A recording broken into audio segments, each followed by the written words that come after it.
We are live. Hi there. Good evening. My name is Stuart Richner, CEO of Richner Communications and publisher of Herald Community Newspapers. We are really excited for tonight's Herald Inside LI episode, How to Save on Household Expenses, Tighten Your Belt, Fatten Your Wallet. We know that times are tough, so tonight's episode will provide you with all of the tips and tricks to find extra dollars in the hidden places. To tell us all about how to unlock what could be game-changing savings, we are joined by Veronica Ferrero, Tara McDermott, Mark Miller, and Marie Taylor. Thank you all for being here this evening. Also, thank you to our sponsors, Edward Jones, Emigrant Mortgage, Empower Solar, Geico Lindbrook, and Maidenbaum Property Tax Reduction Group for supporting this episode of Herald Inside LI. We have a lot to get to, so I won't delay another minute. I'll now turn it over to Skye Ostreicher, our Herald Inside host, to lead the discussion. Skye, over to you. Great. Thank you, Stuart, and good evening, everyone. Welcome to Herald Inside LI. I'm your host, Skye. Herald Community Newspapers, in conjunction with Richner Live Events, has been producing this weekly webinar series since August, with the goal of bringing information to you, our viewers and audience, in an engaging way. We've been stuck at home for almost a year now, and all aspects of life have changed. I've hosted Herald Inside LI webinars on a variety of topics and industries pertaining to Long Islanders, such as broad topics like real estate and economic development, and more focused webinars such as the vaccine rollout in Nassau County and the impact of our government's order to postpone high school sports. Tonight's webinar is slightly different from most of the others we've done, as tonight I'm joined by experts from not just one industry, they're from 4 different areas of expertise, but share at least one thing in common. Each person here has different advice to offer when it comes to saving money and can speak to enhancing what is likely your greatest asset, your home. From the perspectives of a financial advisor, a mortgage company, a property tax grievance group, and a solar company, during these uncertain times, it's become more imperative to save money, and for many families, their home is their greatest asset. In addition to tonight's webinar and gaining knowledge from our panelists, if you are a coupon collector, you should check out our Herald Express Coops booklets. They're exactly what you'd expect, easy and convenient pocket coupons that are printed and mailed out quarterly. So be on the lookout in your mailbox. Keep them, carry them, use them, and save hundreds of dollars at your local restaurants, liquor stores, dry cleaners, laundromats, auto repair shops, and more. Herald Inside LI is fortunate to have sponsors for tonight's webinar, one of which is Geico. 15 minutes can save you 15% or more on car insurance. And you can visit or call Geico's Lindbrook office to get a quote for you. Tonight's panelists, we have some experts from 4 different sponsor companies, and I'll introduce them now. Marie Taylor, financial advisor from Edward Jones Investing. Veronica Ferrero, assistant vice president and community lending coordinator at Emigrant Mortgage. Mark Miller, in-house counsel at Maidenbaum Property Tax Reduction Group. And Tara McDermott, director of customer experience and stakeholder relations at Empower Solar. Thank you, panelists, for taking the time to be part of tonight's discussion, and to your companies for sponsoring tonight's webinar. As I do each episode, take a selfie. So panelists, please smile and wave as I take a screenshot of us. Great, thank you. And that picture will appear in an upcoming article in Herald Community Newspapers, which will recap tonight's webinar for anyone who may miss it. And also tonight's webinar is being recorded. So anyone who signed up to watch tonight will be emailed the recording, which also lives on our website, liherald.com/insideli, along with every show we've done. So check it out and subscribe to our YouTube channel as well. So if you've seen these webinars before, I like to keep these panel discussions conversational, candid, and fun, because as you may know, too many webinars are not fun. And we've been doing a lot of webinars over the last year. So tonight, since each of our panelists come from a different industry, I'd like to begin by having each one of you, our panelists, introduce yourself and speak for just 1 to 2 minutes about your industry and what you do, giving an overview. And then we'll dive into some questions and allow you to further expand on how your work helps people save money and enhance their lives. So let's begin with Veronica Ferrero. Veronica was a panelist on one of our previous webinars about first-time home buyers, where we talked about buying a home during the pandemic and the challenges Long Islanders face when it comes to the bidding wars that we saw in the residential real estate space over the last few months. Veronica, you spoke about mortgages then, and I know as the community lending coordinator, you give lectures about budgeting and saving money. So I'll let you tell us about yourself and your focus for tonight. Thank you very much, Sky. What an honor to be with Marie, Tara, and Mark. What a great topic. I mean, this is a great topic for all year round, you know. So my name is Veronica Ferrero. I've been with Emigrant Mortgage Company many years, and I am the community lending coordinator, which basically has given me the privilege to do seminars for high school, senior citizens, everybody about budgeting, credit repair, identity theft. We at Emigrant Mortgage Company, we are a residential and commercial lender. So we do retail and we speak to customers, and we also deal with mortgage brokers and mortgage bankers. So budgeting is a great topic, and there is so much to talk about, and I am honored to talk about this topic tonight. So thank you very much for the invite, Sky. Yes, of course. And I do want to say something I didn't say earlier. If anyone watching has any questions, you can use that Q&A feature at the bottom of the screen and ask your questions. I do have some questions that were submitted already, so I'll be posing those to the panelists. But if anything else crosses your mind as you're watching this, please feel free to submit your questions. Thank you, Veronica. And I mentioned people buying homes on Long Island, and Tara McDermott from Empower Solar. I know you work with a lot of homeowners across the island looking to put solar panels on their roofs and install battery backups residentially and commercially. So tell us about yourself and your work. Great. Thank you so much, Sky. Good evening, everybody. I'm Tara McDermott, Director of Customer Experience and Stakeholder Relations at Empower Solar. Our company is based in Island Park. We service everywhere from Montauk to Westchester. We grew up on Long Island. We've been here since 2003. We have about 3,000 clients, most of whom are homeowners. We also serve residential and commercial clients as well.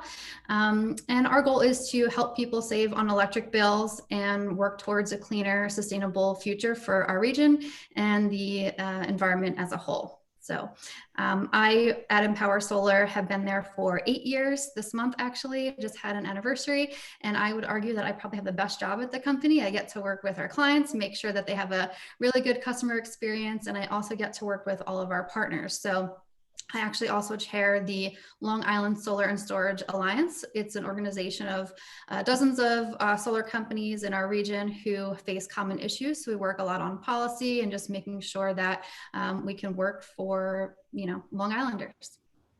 So thank you, Tara. So we have budgeting, we have homes, and now Mark, you help people with their property taxes. So tell us about the grieving process. I know that deadline recently changed, and how you work with clients. Well, yes, the deadline is usually March 1st, but as what seems to be an annual trend, it gets extended. And this time now it's been extended to April 30th, 2021. That is for the 2022-23 assessment. So I've been doing property tax assessment work for, I would say, at least 20 years. And what should be a simple, straightforward process has become more and more complicated every single year. It starts off simple enough with the filing of a grievance, which is also called an application for correction, with the Assessment Review Commission. And then if that doesn't go as well as people would like, you could bring your case to Small Claims Assessment Review. It's sometimes an adversarial process where the county really tries to defend their assessments, even though they're supposed to try and just get the right number for the homeowner.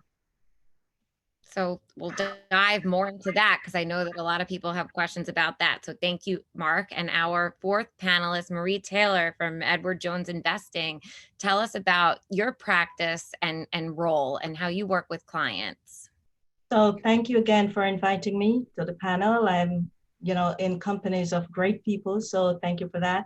So in my role with Edward Jones, I've been here now for 20 years. And Edward Jones has been around since 1922. We are the largest brokerage firm in terms of branch offices, but I've been with the firm now for 20 years, and I help clients and families build relationship, talk about their goals and their dreams, help them to understand what risk is, and help them to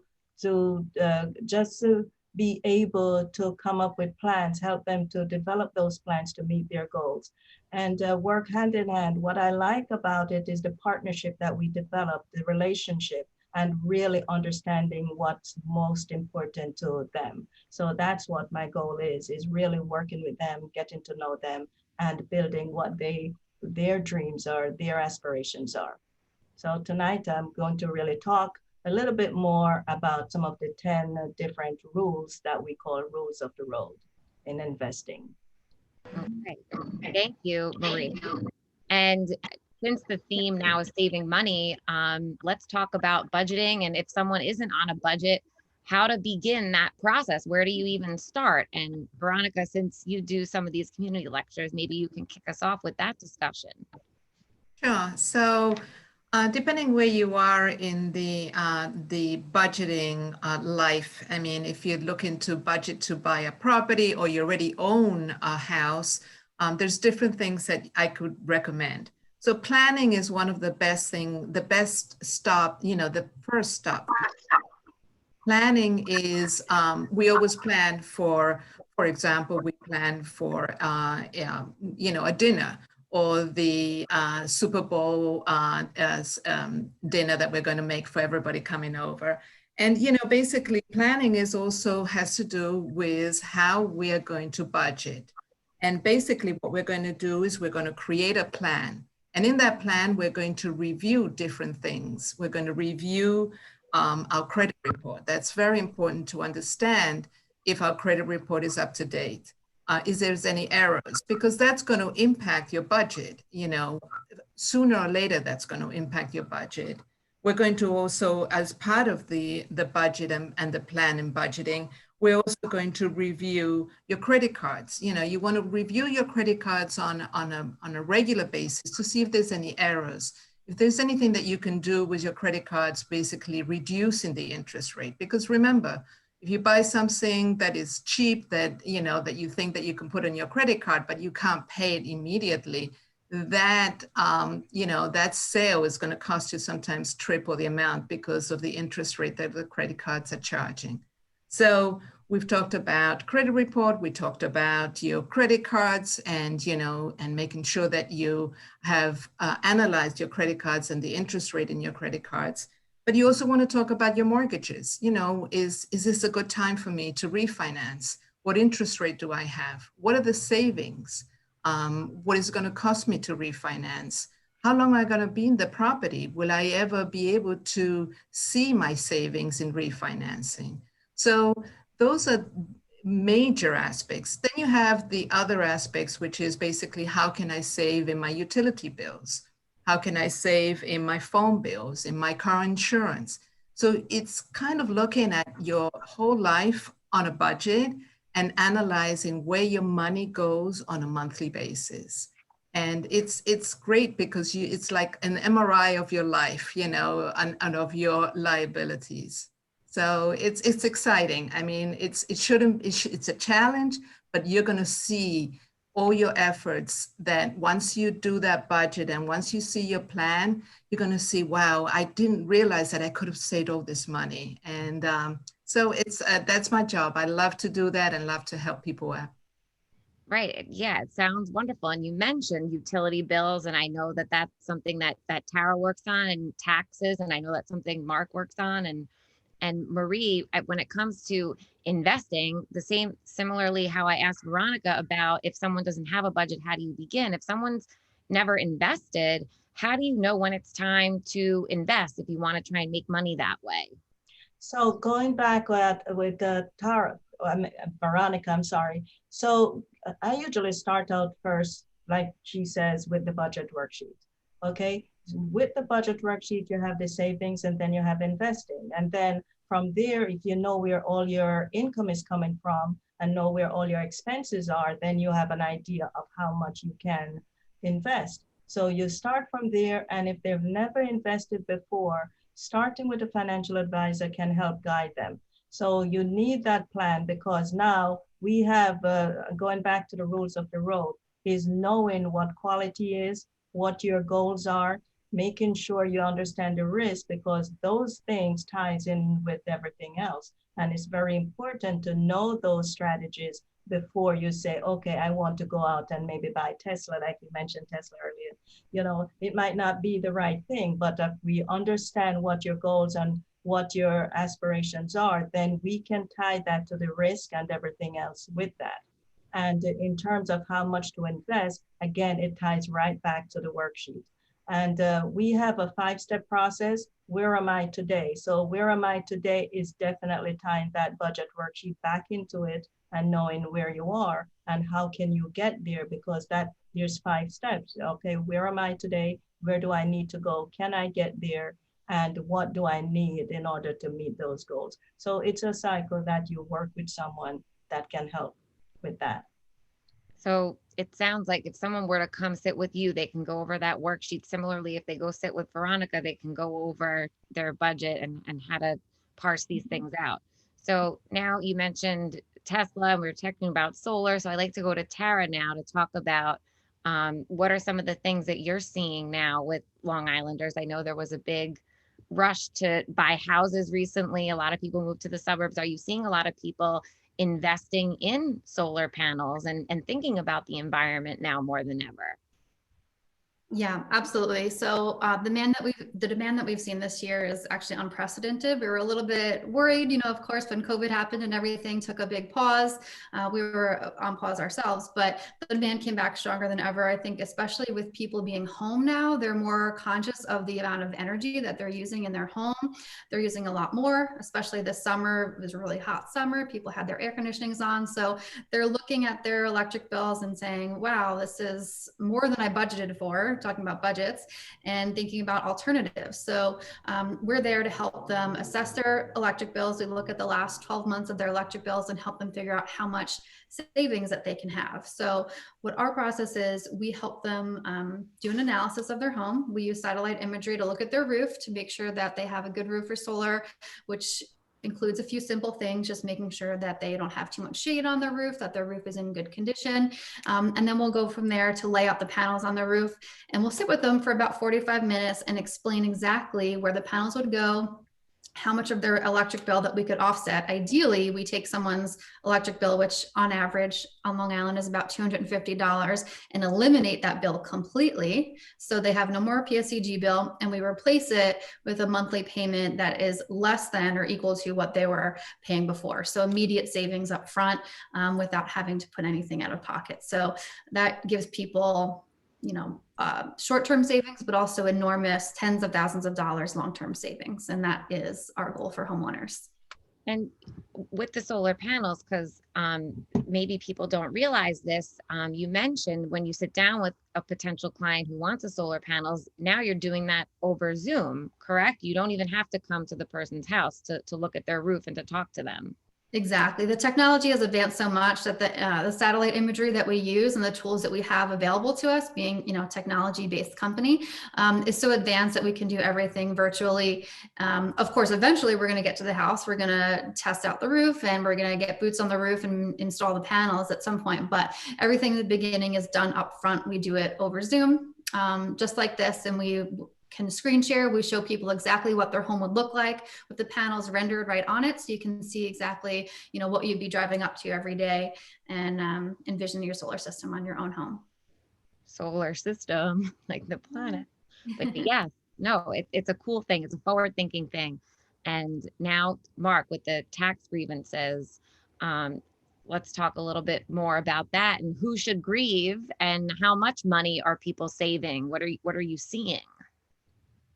Well, number one, everybody who's a homeowner should at least file a grievance. The reason is, at the end of the day, if the county is under assessing, which they oftentimes do, you're not going to know if the number they give you is a realistic number, because there's an argument to be made when the county underassesses, and that is, quite simply, if you're underassessing the average homeowner by 5, 10, 15%, then I should be underassessed by that same percentage. So if I have, let's say, a $500,000 home, and most people with $500,000 homes are assessed at 450, then you have the right to be as underassessed as those people. And if your home was accurately assessed to begin with at 500, then you have a good argument that you should be at 450.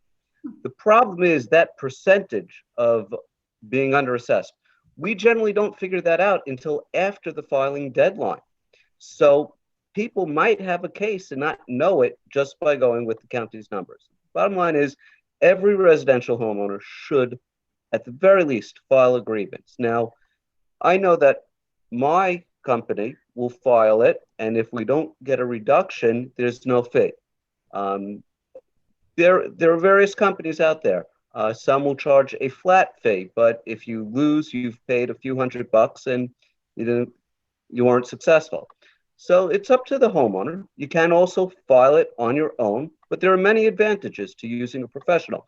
One of them is knowing what the numbers actually mean, including that percentage of underassessment.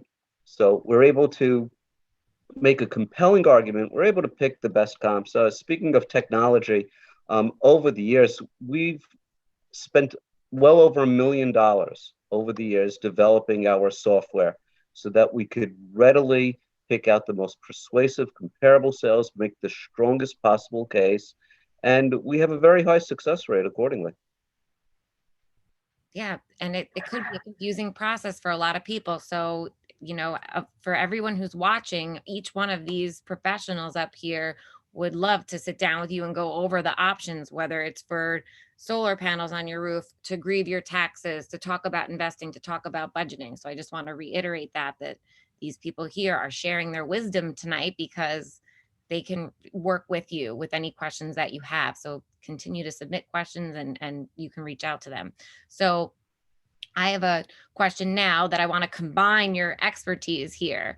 So let's say someone wants solar panels on their roof, but they might need a new roof and they want to mortgage the cost of their new roof.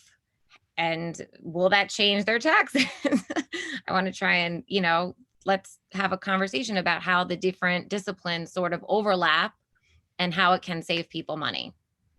Sure, I can kick that one off. I think that makes sense. So it is pretty common that when people go solar, they also look at a roof at the same time. In general, we want to make sure that somebody's roof is in good condition. Solar panels are going to be up there for a few decades, so you do want to make sure that your roof is in good condition to start with. But if somebody is at the end of life for their roof and they want to bundle it all together, we absolutely have options for that. You can finance it all together, and there's a variety of financing products available. Some people do go back to their mortgage company and use them. There's also some solar specific financing programs that are also available, but financing everything all together, definitely an option. And that way you get a lot of benefits on doing your roof as well. The second part of that, when it comes to Mark's industry, is that there is actually a New York State law that says your home can't be assessed and increased just because you have solar panels. So if somebody goes solar, that is not something that your home, and Mark, you might add to this afterwards, but you can't raise the assessed value of the home just because they got solar panels. So that's not to say that going solar locks your assessment for 15 years on everything. If somebody the next year winds up getting a pool or adds a second bathroom, I'm sure that would increase it, but solar alone needs to be left alone. So that is one other benefit of going solar.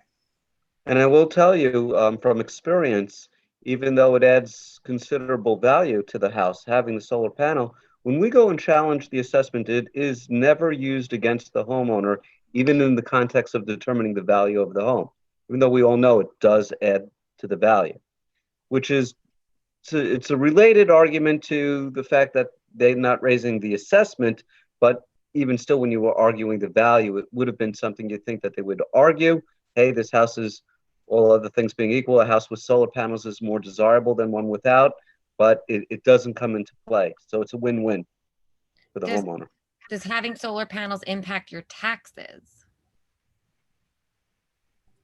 No, so that would be related back to the same thing, that there's that 15-year moratorium, essentially, that your taxes can't be raised just because you went solar. And I think it relates back to the value, assessed value of your home, which on Mark's point, it does actually, third-party studies have shown about $20,000 added value to the home. And we deal with this a lot when we have people refinancing or selling their home, and the mortgage companies get involved. They want to know this type of thing. So about $20,000 on average to the value of the home.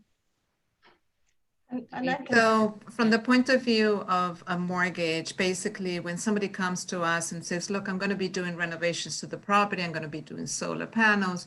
So I go over all those questions with you, because this is the time to make sure that if you're going to be refinancing and taking money out, you take the money that you need, because so many times, oh, I forgot that, little Mikey is going to go to college and I want to help him out and I don't want to take a student loan, or, we're going to be doing some additional work to the house. So I always say, look, let's look at the short-term and the long-term goals. If you want to refinance, what interest rate are you paying now? Would it make sense to maybe to take out a home equity? Just keep in mind that home equities are not tax deductible. The interest is not tax deductible due to the new tax laws. So basically a mortgage is. So if you're going to refinance and you have a pretty high interest rate and you're going to take money out for those improvements, that is the best situation, because you're not only going to take that money out for the home improvements, which every house pretty much needs, but also you're going to reduce the rates. And with rates being so low, and they're still low, this is a win-win situation for you. And it's going to give you a cash flow if you want to reduce your payments per month. Right. We've heard about interest rates being super low right now. Veronica, is there a date that you're anticipating maybe that would change? Because it's been a little while now that the interest rates are super low, and that's something that everyone could take advantage of. So my crystal ball is kind of low on battery to tell you exactly when that date is going to change. And it's very difficult to, it's a new administration, so there's a lot of adjusting in the market. So at this point, I think that the predictions are that they're going to stay low, which is very good for a lot of homeowners, especially for the first-time home buyers. Getting an interest rate of 2 5/8 in your first home is amazing. From somebody that, when I used to do mortgages at 15%, 2 5/8 is amazing. So yeah, this is a great time for people to refinance, take a little bit of money out, create a cash flow, and pay for those home improvements that, that typically they would have never thought how to get that money, and refinancing, cashing out is the best way to go. And speaking of the market, Marie, talking about investing, are there different types of decisions? Like Veronica mentioned, now's the time to, change your mortgage rate and you can start doing some of those home improvements. Marie, is there something different that maybe you're advising your clients to do now, whether it's for planning for the unexpected or, because of the market situation? Is there anything different that you're coaching people on now? Well, last year was an eye-opener for a lot of people. You have the pandemic, you had people who were laid off, you had furloughed, you had people who are still not working. So I think right now, really stressing the point that having emergency funds set aside is so important. So because if you can't make the expenses, you're going to go into foreclosure anyway, because you cannot make those payments. But now we're telling people, make sure you have those monies set aside, no matter what. The unexpected also, so that's your emergency cash.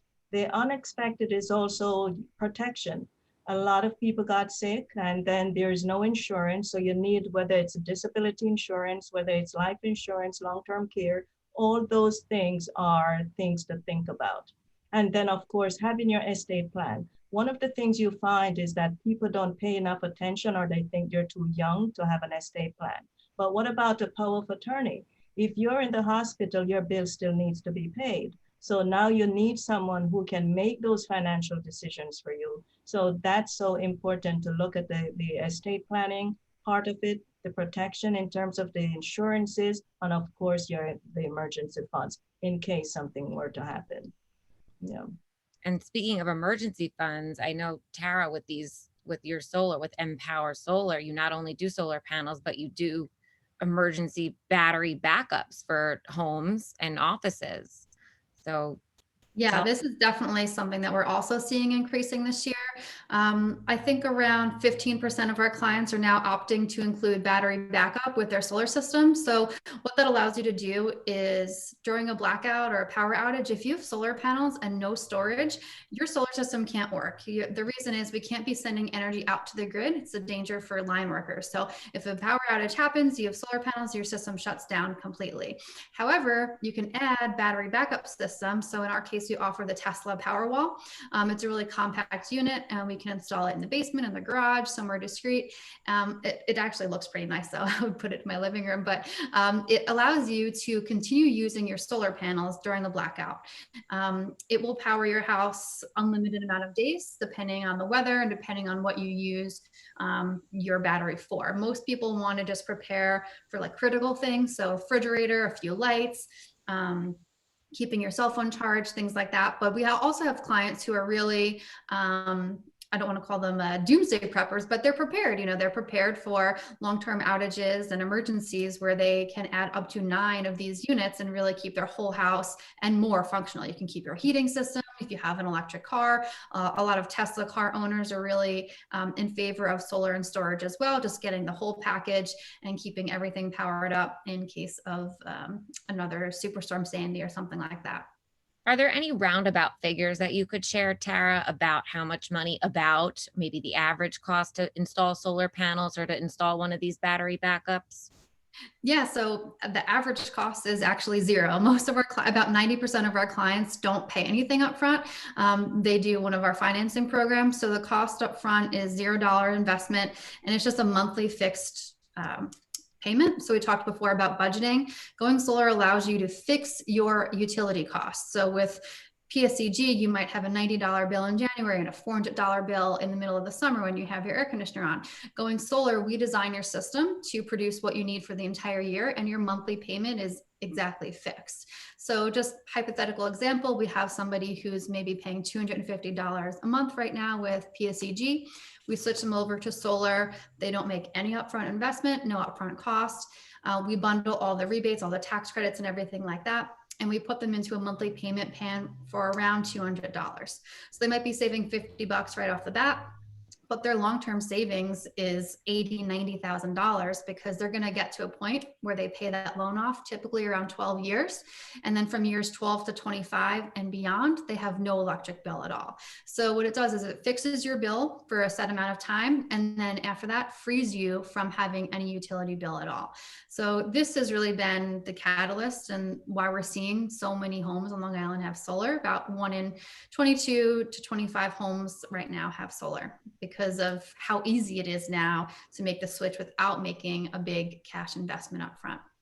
And is there a tax credit to install solar panels on your roof? Yeah, so as folks might know, there's a lot of really aggressive targets to get our state and our country to renewable energy goals in the near future. So there is a state tax credit, 25% tax credit.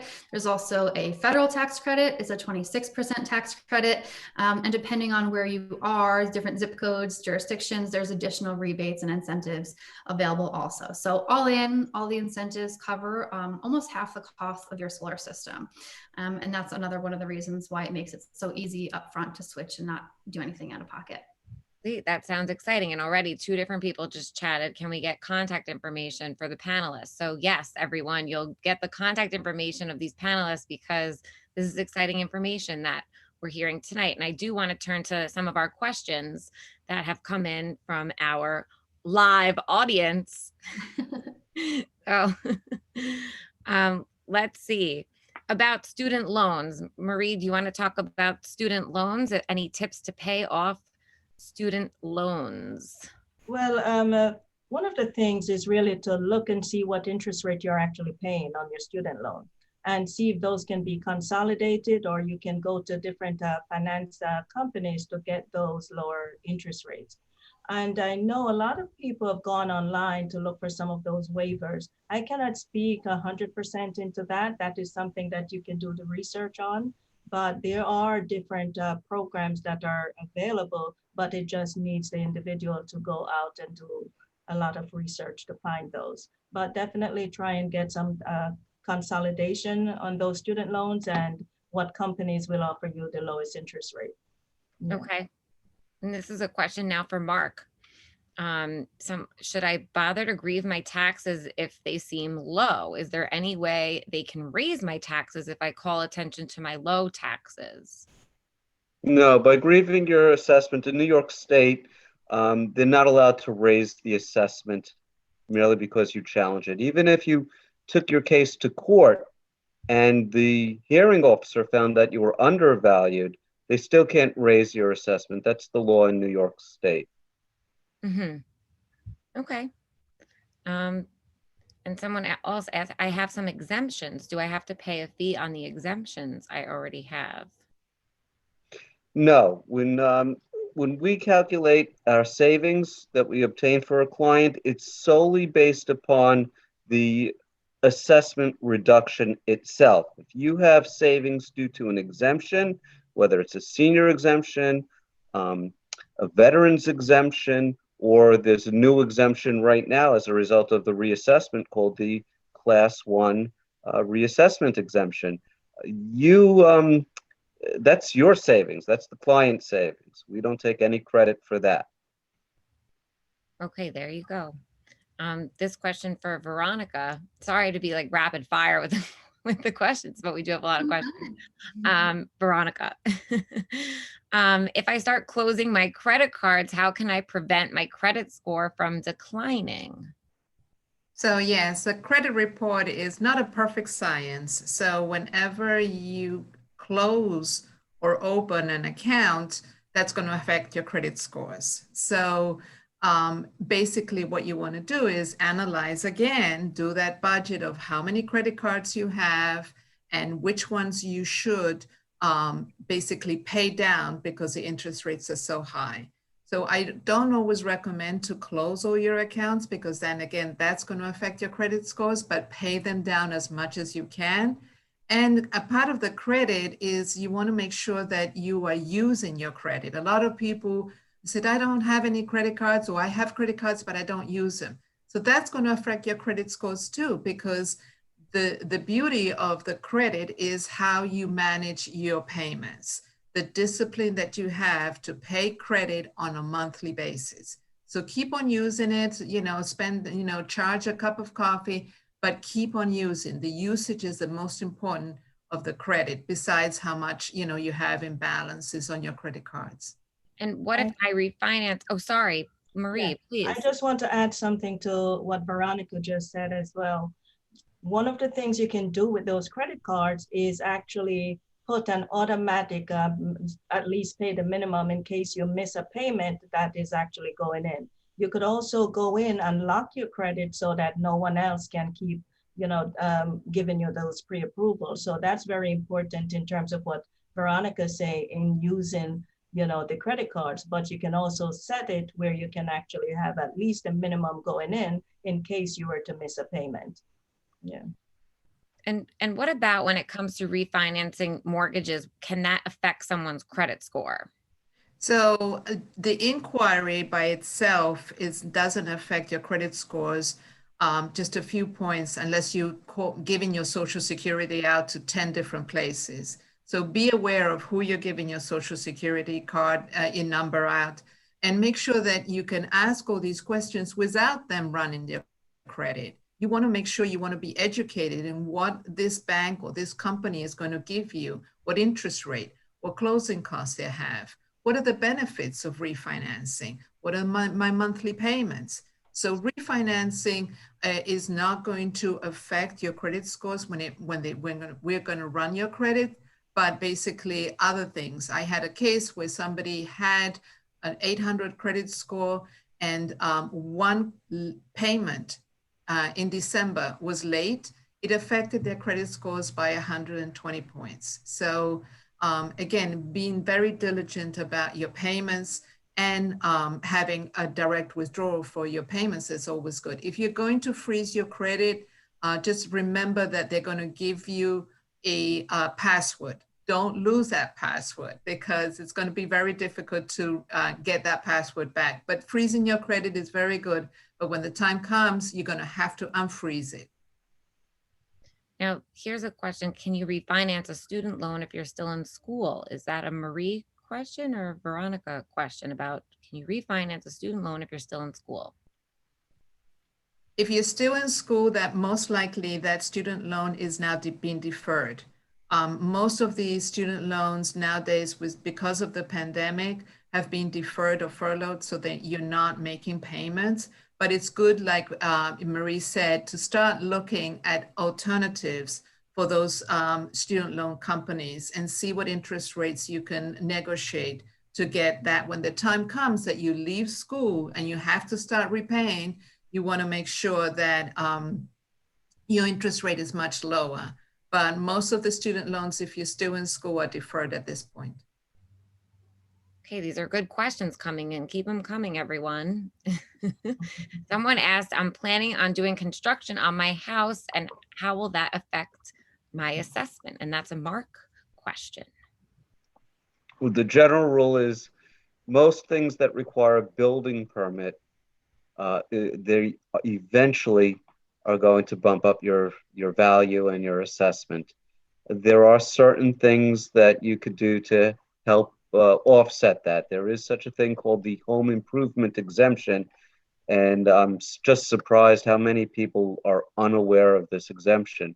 But what happens with the home improvement exemption is the first $80,000 worth of your improvement will get phased in over 8 years. So if you are doing like a renovation, adding an extension, and let's say it cost $100,000 and you're approved for the exemption, well, right off the bat, they'll raise you $20,000 in value, and then that $80,000 will be phased in over the next 8 years. So if you are going to do a renovation, it's always a good idea to see if you're going to qualify for that home improvement exemption. Certain things that qualify are, small additions, extensions. If you're going to more than double the existing square footage of the house, that you're not going to be able to get that exemption. And in fact, the county might just consider such an extension or renovation a whole new house if more than 50% of it is new. So you're going to want to do some planning because homes that are considered new construction really get nailed with increases. It's very difficult for homeowners with new construction. Mark, is that exemption something that somebody has to apply for, or is that something that happens automatically? The home improvement exemption, you have to apply for it. The good news is, out of all the exemption forms I've ever seen that the county offers, it's the simplest of the forms. It literally asks just a few questions. What's your section, block, and lot, your address?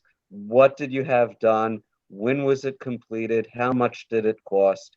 And it really is just something anybody who has a renovation to their house should check into, whether or not the type of renovation qualifies, then file it. There's, again, no real downside to doing it. And because it's a savings, because it's a savings over many years, the cumulative effect adds up. But solar panels don't count as a renovation. No. But so you need to get a building permit for solar panels, but they wouldn't qualify as a reason to increase your assessed value or taxes. Now, someone asked, can I move my solar panels to a new property if I decide to sell the house years after the installation? That is a really good question. It comes up a lot. I think the average time somebody stays in their home is like, 7 years, something like that. So it is very common for people to move. It's definitely better to leave the solar panels where they are. There's a few different reasons for that. If you move to a new house, you're going to have to basically do everything over again except for buying the panels. So we're going to have to get a building permit. We're going to have to design the system. We're going to have to do the structural assessment, the installation, probably needs new equipment, new wiring, new piping. So it definitely is additional cost. And then the other reason is you don't get those same tax credits over again. So it's definitely better to leave the solar panel system where it is, increase the value of the home that you're selling. And then when you move into your new home, go solar again, start fresh, because then you're eligible for all of those additional incentives again. We only had one case where it made sense for a client to move their solar panels, and it was right after Superstorm Sandy, when the government was buying homes in affected areas, and nobody was going to be taking over that house, so those panels would have gone to waste. So she did opt to take them with her, but typically it's not something that we would recommend doing. Okay, there you go. Another question. What does the process of refinancing a mortgage involve? Does it actually reduce your monthly mortgage bill?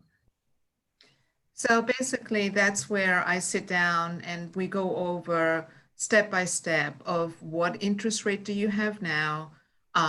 Basically, what are your payments? What are you trying to accomplish from this refinance? Are you trying to accomplish a cash flow? So maybe you want to go back to 30 years and create a cash flow. Are you looking to consolidate debt? Consolidate debt is one of the best things, because now that credit card payment that you're going to be paying forever, you're now going to consolidate into your mortgage, and you're going to have the tax deduction. You're going to get rid of that 13, 14% interest rate on the credit card. So it all depends what you're trying to accomplish from this refinance. Some people have a 30-year mortgage, they have a good job, they have a good income, and they want to get rid of the mortgage in 15 years. So that's something different. Some people say, look, I just want to get some cash flow. I'm going to be moving in a few years. What's the best situation and solution for the refinance? Each case is different. So it's very important that you speak to somebody that sits down and listens to your needs. That's right. And again, these panelists, I will share their contact information. The Herald will share these panelists' contact information, so you can contact them after this webinar. And again, it's being recorded and you can watch it and share it with your friends and your colleagues. Another question now for Mark. Is it more effective to hire a firm to grieve your taxes or do it on your own? What tips do you have for creating a schedule? Okay. Well, the advantage of using a professional, first and foremost, I'm just going to compare it to some of the pro se filings that I've seen in the past when people have tried it on their own, were unsuccessful, and then have come to me to try and save the year's challenge. One of the first things that you have to file is a grievance. And one of the first questions on the grievance they ask is, what is the value of your home? You're basically stuck with that answer. And one of the number one mistakes people do is they're not aggressive. They think, let me be honest, let me put down what I really think that I could sell it for. You have to be aggressive on these forms. You really want to put a strong case initially, because it's just a negotiation thereafter. So what we do is we're very aggressive, and we give the Assessment Review Commission comparable sales. If they come back with an offer that's just not appropriate, we'll go back to them. We'll keep on fighting to try and get the best result possible. And we also know what formulas to use. Again, sometimes the math is not what it seems, especially if the Assessment Review Commission has agreed that we're going to underassess certain homes. They don't really tell everybody what percentage that is. And as a professional, we're right there. We know what numbers to use. We know what the equalized value of the property is. And it's just one of the main reasons why we're able to get such good reductions. And Mark, if there is a new assessment, when does it affect your taxes? Very good question. Nassau County has perhaps a unique assessment review calendar where you challenge the assessment so far in advance of the tax bill. So Let me give you an example using the current filing season. People are filing right now with a new April 30th deadline. It was March 1st to challenge an assessment that's first going to appear on the tax bill that comes out in October of 2022.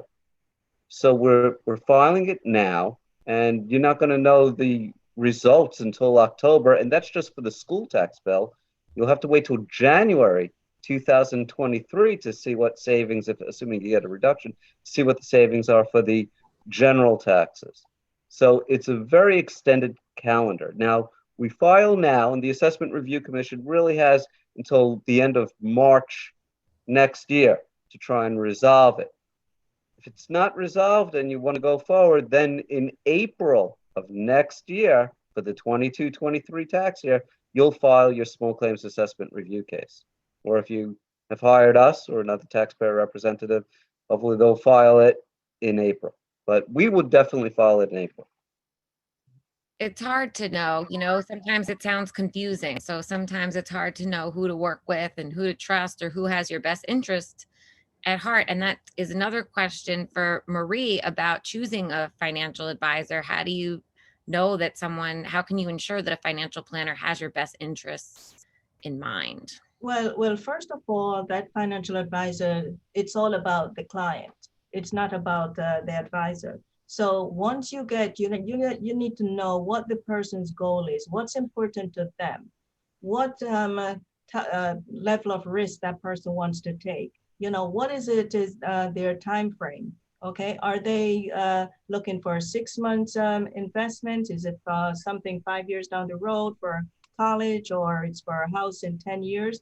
But knowing more about them and building that relationship, know enough of their background and everything, to know how you're going to partner and align yourself with their goals and their dreams. So you can't, we don't start off by saying, okay, this is what you need without knowing exactly what their goals are. And of course, someone who is very transparent in the cost. Cost is very important. So if the person is not explaining cost, then, that may be a situation you want to look into. And being able to, just like with your health, you go to the doctor at least once or twice a year, you still need to have a checkup on your investment. So it's not you invest and forget it and then come back 10 years later. An advisor is someone who is going to make sure that they're there, they're involved, reaching out to you every step of the way, tell you when you need to make a change. Sometimes it's not the most easy thing to accept when you want to tie yourself to maybe let's take a company and just tie it to that company. It might not work towards your goal in the long run. So that advisor is going to give you that advice and explain to you why it doesn't align with your goals, your dreams, your risk. All of that is involved. So yeah, those are just some of the things. Yeah. Okay, I hope that answered your question. Another question now for Mark, because I guess the taxes, it's a confusing process. If you filed a grievance for 2021, 2022, and it wasn't approved, how long do you have to contest it? And what's the process? Well, for the 21-22 tax year, ARC technically is still finishing up their review. But if ARC has denied your grievance by the end of their review period, then in April, your next step would be to file a small claims assessment review petition. And that would actually bring your case to court. Okay. And a follow-up, what about incorporated villages tax? Is that grieved as well? Yes, you can, and it depends on the village, but if a village is doing their own assessments and they're not technically what's called a non-assessing unit village, then you absolutely can both grieve the village assessment, and if you're not satisfied after the administrative review, you can again go to small claims assessment review to challenge your village assessment. I know Long Island is a place where we have a bunch of different types of municipalities and all kinds of hamlets and villages and all kinds of stuff like that. So that's a good question about the intricacies. So now we have a few minutes left. So I want to ask you panelists if you want to share anything else that we didn't get to touch on, because we only have an hour together. So let's start with Veronica. Is there anything else that you wanted to share that maybe you didn't touch on that you want to leave everyone with tonight?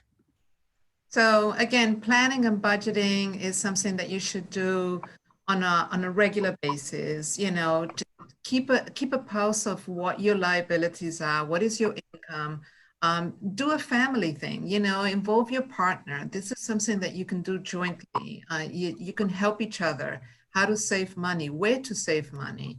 Can we cut our expenses? Can we get some coupons from you guys? So those are the things that you get the kids involved, teach the kids. You'll be amazed how they're going to be involved in your life, and they're going to learn. I've done things at the high school level, and they were so amazed what they can do with their money and what they need for college and what they need to buy an apartment or to rent an apartment. So do it a family thing, prioritize, be disciplined, and make sure that don't get distracted. Well, we're going to go on vacation, but you don't have the money. So let's think about how we're going to save money to do that vacation. So good luck, and I would love to help you out if refinancing or budgeting or credit repair or any of those topics you need help with. Thank you for the opportunity. Thank you, Veronica. And Tara from Empower Solar, any final takeaway thoughts? Yeah, I just wanted to say, Veronica, I wish I met you sooner. I'm a relatively new homeowner myself, and I refinanced this year, but I would have loved to have worked with you. But Mark, will definitely be calling you. I'm embarrassed to say I've been here for 3 years and we haven't attempted to grieve yet. It just seems like a little bit of an overwhelming process. So I'm excited to work with you and try to get this sorted out. I just want to add that the assessment for solar is also free. So if anybody is interested in just getting an idea of how solar might look, how much solar might save them, that part is completely complimentary. Again, we just meet over Zoom just like this for about 45 minutes and explain your options. And we do also have a coupon, I guess you could say. So if anyone from this meeting does contact me afterwards, I think Sky said she'll share my contact information. If you do move forward, just to take the appointment, you don't have to actually go solar. We're offering a $50 Amazon gift card just to sit, just to learn and be educated. So I hope to meet some of you in the next few days and next week. Fabulous. Thank you, Tara. And Mark, final thoughts from Maidenbaum Property Tax. Well, yes, I just want to touch upon the following fact. If you are getting your house refinanced, oftentimes you're going to need to get an appraisal. Well, that appraisal might not only be able to help you get your funding, but if that appraisal is coming in less than your assessed value and you're challenging it, well, that appraisal is great evidence to use to show that your assessment's too high. So keep that in mind. Appraisals are very good to have if they support a reduction.